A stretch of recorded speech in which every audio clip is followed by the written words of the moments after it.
First, we find it difficult to reconcile the proposed substantial capital reduction soon after the transaction is completed, with Income's representations to MCCY during the corporatization exercise that it was aiming to build up capital resources and enhance its financial strength.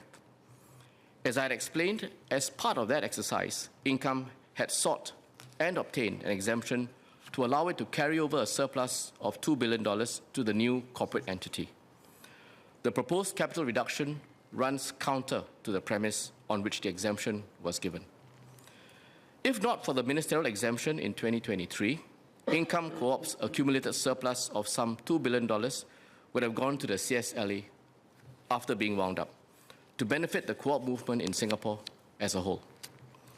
MCCY has not seen any arrangement within the present transaction to account for the estimated $2 billion surplus that was carried over to the new corporate entity due to the exemption. There is no clarity on how this sum will be directed towards advancing Income's social mission. Second, MCCY is not satisfied that Income will be able to continue fulfilling its social mission after the proposed transaction. There are no clear binding provisions or structural protections in the deal to ensure that Income's social mission will be discharged. It is also not clear what Income might do after the capital extraction, for example, to adjust or trim its insurance portfolio, and what impact this could have on policyholders. I have two questions, maybe for Minister Chee Hong Tat. One is, can the Minister confirm that in assessing the prudential requirements of the deal, MAS have taken into consideration the capital extraction? Although you said just now that MAS have not approved the capital extraction. Have they considered, even with the capital extraction, the prudential requirements are still satisfied? This is the first question. Second question is, maybe both ministers can decide who to answer this question. This is about information given to Singaporeans. For the last few months, we are of the impression that the information given is all that we have. So now we know about capital extraction. This is a very important condition of any financial deal. And I'm surprised, I'm shocked, and I'm very unhappy today that this important condition is not being disclosed to the Singaporeans when we are all discussing about this deal. So whose responsibility it is for this, not disclosing this information? Can the government give a commitment that it will pursue responsibility with regards to this? Maybe the company and all that, because this is a very important condition for the financial deal. Thank you. I have actually addressed the first question that Mr. Leong raised in my response to various members. But in case Mr. Leong may have missed it earlier, let me say that again. So first, I think we have to understand that the proposed capital reduction is a proposal from Allianz. It is not something that MAS has approved because, as I mentioned repeatedly, the deal is still subject to MAS regulatory approval. So would MAS consider this proposed capital reduction in its overall assessment? The answer must be yes, because this is part of the proposal. So Mr. Leong always reminds us that he has more than 30 years of experience in the financial sector. So I'm sure Mr. Leong would agree with me that as a regulator, it is only right that we assess the full proposal, including this element within the proposal. Now, whether we agree with it or not, we have not yet come to a decision because this deal is still not yet approved by MAS. So earlier, when we were discussing this matter of capital adequacy ratio, I think Minister Tong and myself were explaining that because of the way the capital is being optimized in the proposal, the capital adequacy ratios, even after the extraction, could still be met. But that is what the proposal put forth. MES will, of course, have to assess this independently as regulator to see if we agree with that view. So I hope that clarifies the first question that Mr. Leong raised. Now, the second question, and I think my colleague, Minister Tong, may add on later. Let me just say, in response to Mr. Leong, that is why we are coming to Parliament. And in Minister Tong's speech, he has explained clearly and in an open manner our key considerations, what are our concerns, including the proposal to reduce the capital in income, and why that is a concern to MCCY, bearing in mind the Section 88 exemption that was earlier given and the undertaking and commitments that were given to MCCY. So I hope Mr. Leong understands that this is not about withholding information. This is about coming to Parliament after we have put together the full picture, working across the whole of government between MAS, MCCY, and also other agencies to see what is the overall assessment of how we want to move forward on this important issue. And then coming back to Parliament to present the information in an open manner and to propose that we amend the Insurance Act to give the Minister in charge of MAS the powers to consider the concerns and the views of the Minister for MCCY on public interest grounds.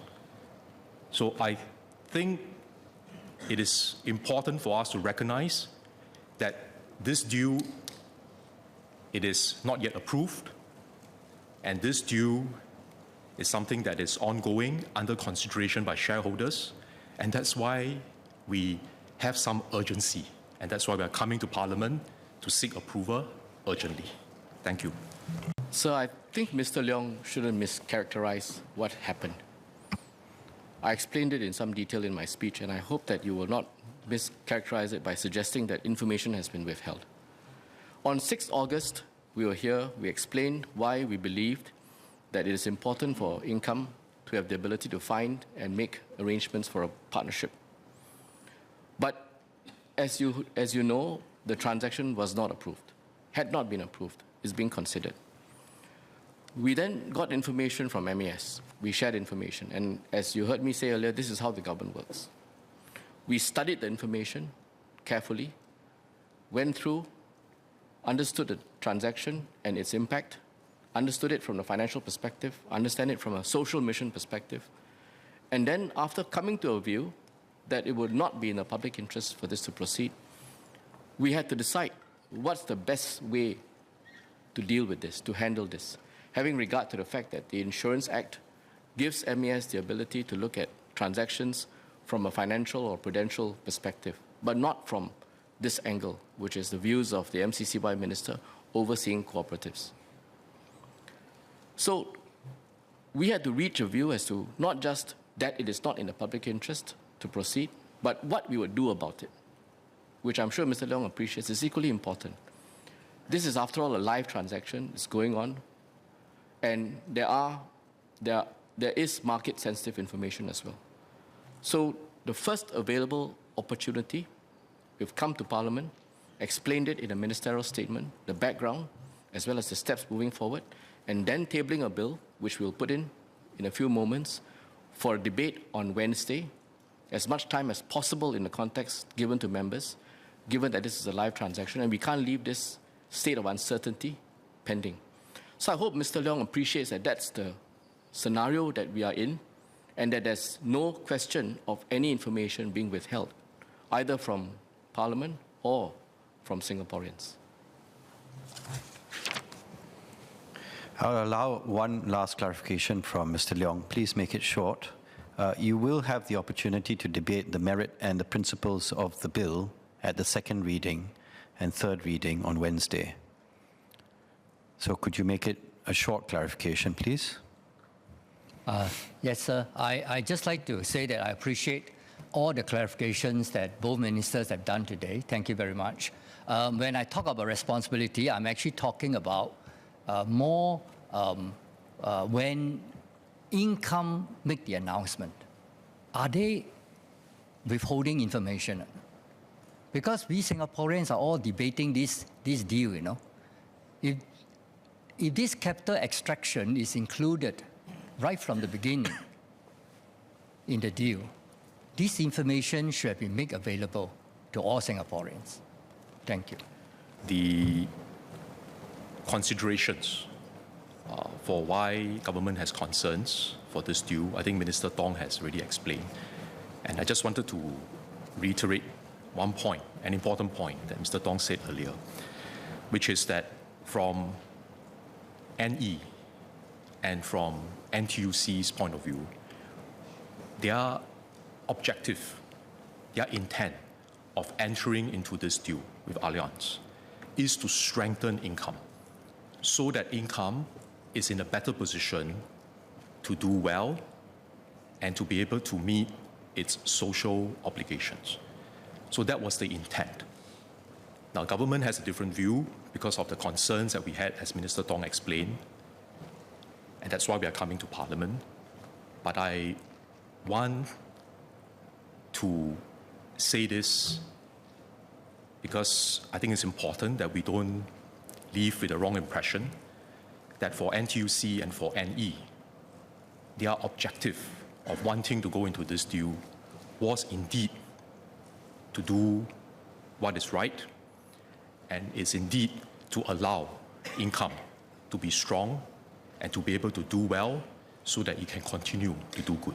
I'd just like to say that, Mr. Leong, you've been working for longer than I have been in the financial sector. You know that this is an arrangement, this is a deal, and the parties submit proposal or plans to MAS, socializes them with MAS. You can't expect this to be then made public to everyone. Income has obligations to its shareholders as well. And this is a step that happens after the transaction is completed. They haven't even applied to approve the transaction. So I think, Mr. Leong, be circumspect about making allegations that parties, whether government or Income, could be more open or withholding information. Because there is a due process to how this is done. And you don't go out there and produce information about a proposal when the transaction has not yet even been approved. So I hope Mr. Leong sees it in that perspective.